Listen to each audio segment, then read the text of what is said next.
श्री राम जय जय राम, श्री राम जय जय राम। नीलाम्बुज श्यामल कोमलांगम सीता समारूपितवाम भागम काणो महासागचारुचापं नमामि रामं रघुवंशनाथम। ओम श्री सीतारामचंद्राभ्याम नमः। ओम उमामहेश्वराभ्याम नमः। ओम श्री एकादशी दक्षिणेश्वर दाम सरकार सिंहते नमः।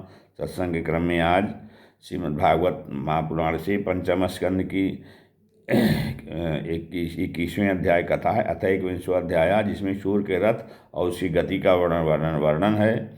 श्री सुखदेव जी कहते हैं कि राजन, परिमाण और लक्षणों के सहित इस भूमंडल का कुल इतना विस्तार है कि इसी के द्वारा विद्वान लोग द्युलोक का भी परिमाण बताते हैं। जिस प्रकार चना मटर आदि के दो दलों में से एक का स्वरूप जान लेने से दूसरे का भी जाना जा सकता है, उसी प्रकार भूलोक के परिमाण में से द्युलोक का भी परिमाण जाना जा सकता है। इन दोनों के बीच में अंतरिक्ष लोक है, यह इन दोनों का संधि स्थान है।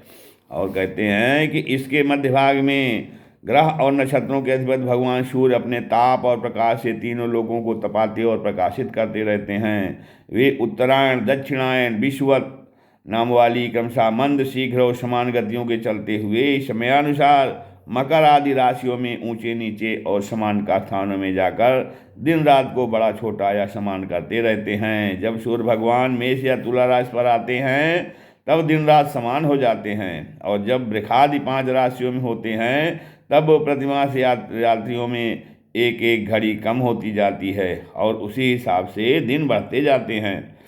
जब वृश्चिक आदि 5 राशियों में चलते हैं तब दिन और रात्रियों में इसके विपरीत परिवर्तन होता है।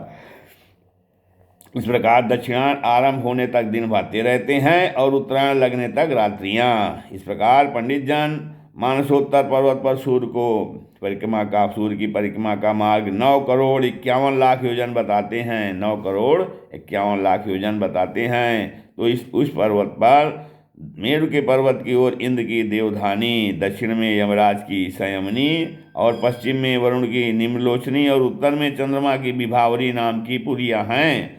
इन पुरियों में मेरु के चारों ओर समय समय सूर्योदय, मध्याह्न, सायंकाल और अर्धरात्रि होते रहते हैं। इन्हीं के कारण संपूर्ण जीवों की प्रवृत्ति या निवृत्ति होती है।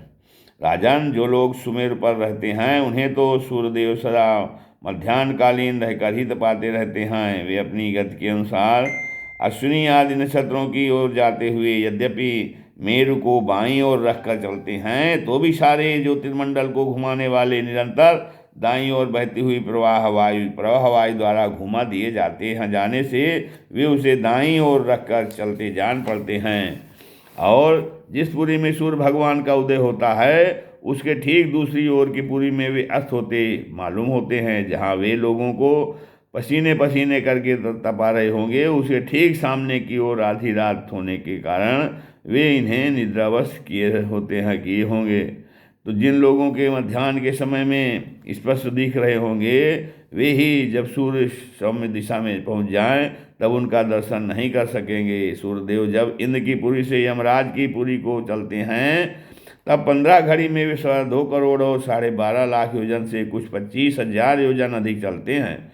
फिर इसी क्रम से वे वरुण और चंद्रमा की पुरियों को पार करके पुनः इंद्र की पुरी में पहुंचते हैं।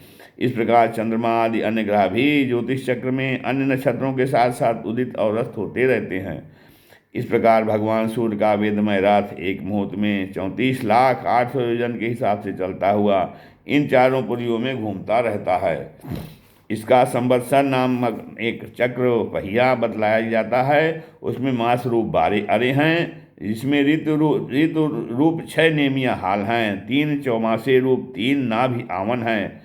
इस रथ की भुजी का एक सिरा मेरु पर्वत की चोटी पर है, दूसरा मानसोत्तर पर्वत पर। इसमें लगा हुआ यह पहिया कोल्हू के पहिए के समान घूमता हुआ मानसोत्तर पर्वत के ऊपर चक्कर लगाता है।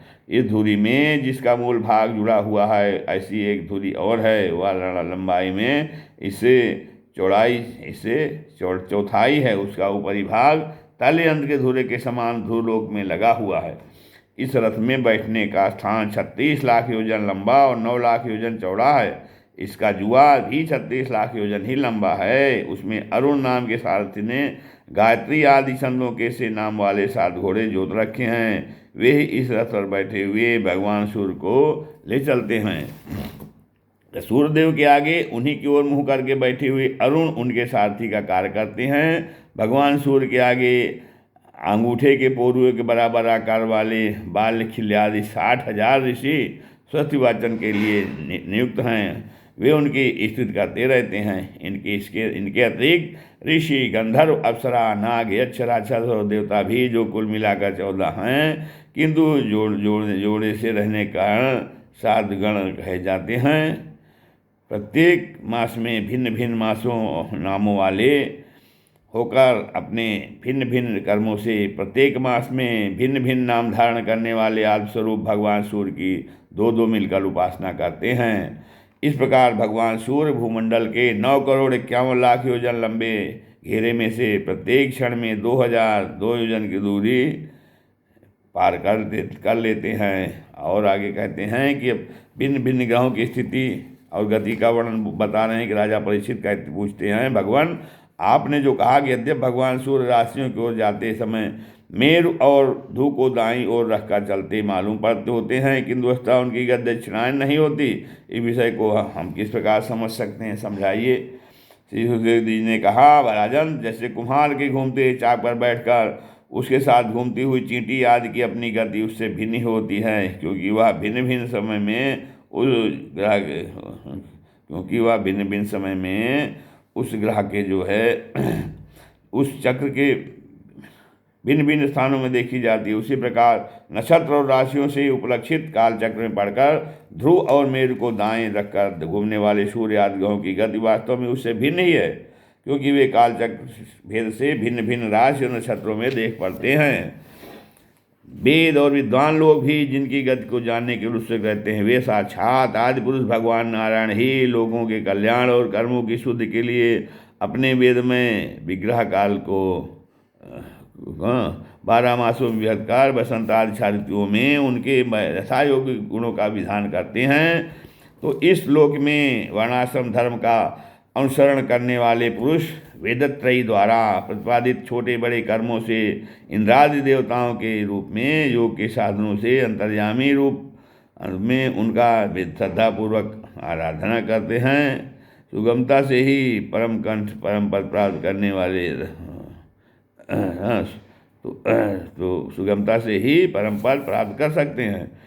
भगवान सूर्य संपूर्ण लोगों के क्या है, आत्मा है। वे पृथ्वी और द्युलोक के मध्य में स्थित आकाश मंडल के भीतर काल चक्र में स्थित होकर 12 मासों को भोगते हैं, जो संवत्सर के अवयव हैं और मेष आदि राशियों के नाम से प्रसिद्ध हैं। इनमें से प्रत्येक मास चंद्रमास से शुक्ल और कृष्ण 2 पक्ष होते हैं। पितृयान में 1 रात और 1 दिन का अर्थात सौरमान से 2.25 नक्षत्र का बताया जाता है। जितने काल में सूर्यदेव इस संवत्सर का 6ठा भाग भोगते हैं, उसका यह अवयव ऋतु कहा जाता है। आकाश में भगवान सूर्य का जितना मार्ग है, उसका आधा वे जितने समय में पार कर लेते हैं, समय में वे अपनी मंद तीव्र समान गति से स्वर्ग और पृथ्वी मंडल के सहित पूरे आकाश का चक्कर लगा दिए जाते हैं। उसे अवान्तर भेद से संवत्सर, परिसंवत्सर, इडावत्सर, अनुवत्सर तथा वत्सर कहते हैं।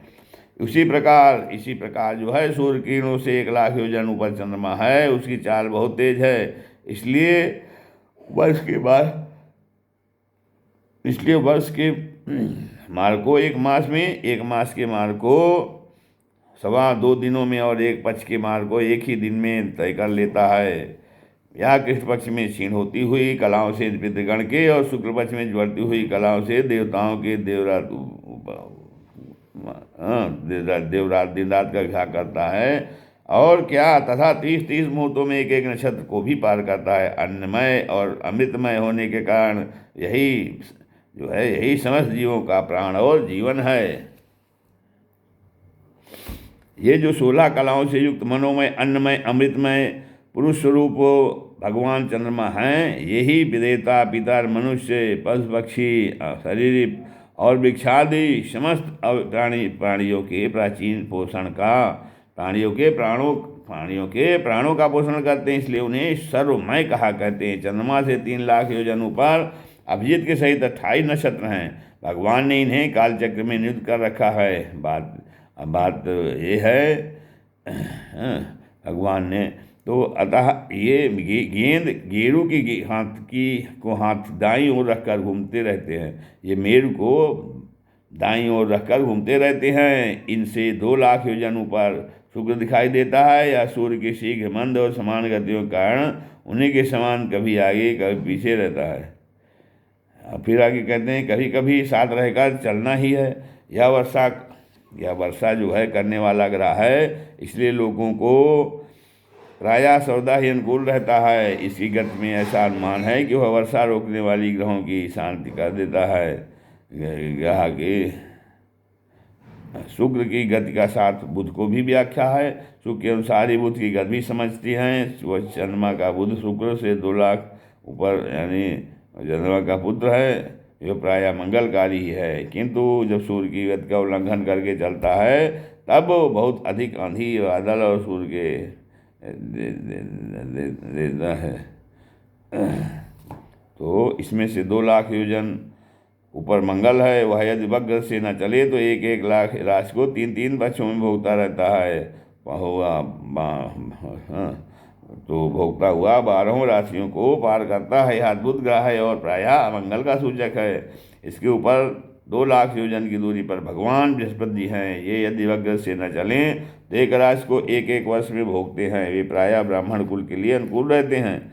बृहस्पति से 2 लाख योजन ऊपर शनिश्चर दिखाई देता है। ये शनिश्चर जो है बृहस्पति से 2 लाख ऊपर शनिश्चर दिखाई देते हैं। ये 30-30 महीने तक एक राशि में रहते हैं। अतः इन्हें सब राशियों को पार करने में 30 वर्ष लग जाते हैं। ये प्रायः सभी के लिए अशांतिकारक हैं। इनके ऊपर 11 लाख योजन की दूरी पर कश्यपादि सप्तर्षि दिखाई देते हैं। ये सब लोगों की मंगल कामना करते हुए भगवान विष्णु के परम पद धूलों की प्रतीक्षा किया करते हैं। इस महाभारत महापुराण परमहंसायाम संहितायाम पंचमस्कंदे ज्योतिष चक्रवर्णे 22वां अध्याय। श्री राम जय राम जय जय राम। श्री राम जय राम जय जय राम।